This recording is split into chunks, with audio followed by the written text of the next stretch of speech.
各位好，我係陳偉文醫生，係呼吸系統科嘅專科醫生。今日好高興可以為大家介紹下慢性阻塞性肺病，或者簡稱慢阻肺病。慢阻肺病其實係一個好普遍嘅疾病，尤其是喺年長嘅一輩嗰度。喺世衛嚟講，慢阻肺病已經係頭3號殺手之一㗎啦。咁喺香港嚟講咧，佢哋亦都係穩佔第5或者第6位嘅殺手。每一年嚟講，喺醫管局入院嘅數字嚟講咧，慢阻肺病都係頭3號嘅主因之一嘅。慢阻肺病嘅病人嚟講咧，喺早期咧係可能個病徵好唔明顯嘅，可能只係得咳啦、痰啦咁樣。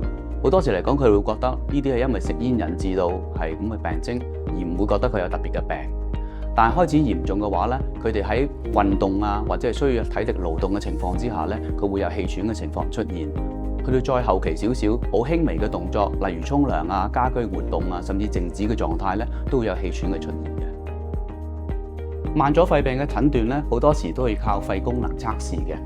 咁肺功能測試可以幫我哋睇到你嘅肺功能有冇所謂嘅阻塞性障礙。如果有嘅話咧，你就可能係患上咗呢個慢阻肺病㗎啦。咁照 X 光或者電腦掃描咧，個幫助未必係好大嘅。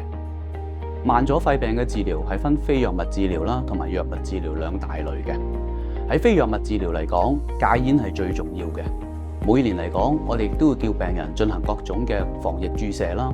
咁另外，肺部復康治療亦都係相當之重要嘅。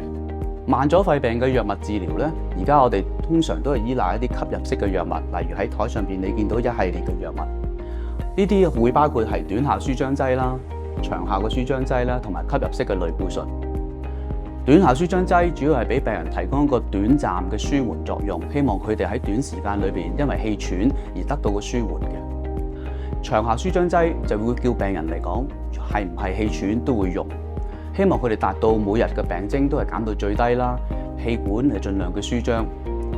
吸入式嘅類固醇咧，主要就係俾一啲較為嚴重嘅病人，經常病發或者係好密要入院，因為急性病發而引起嘅情況，或者驗血驗到有啲使用性白血球較高嘅病人咧，就會較適合用嘅。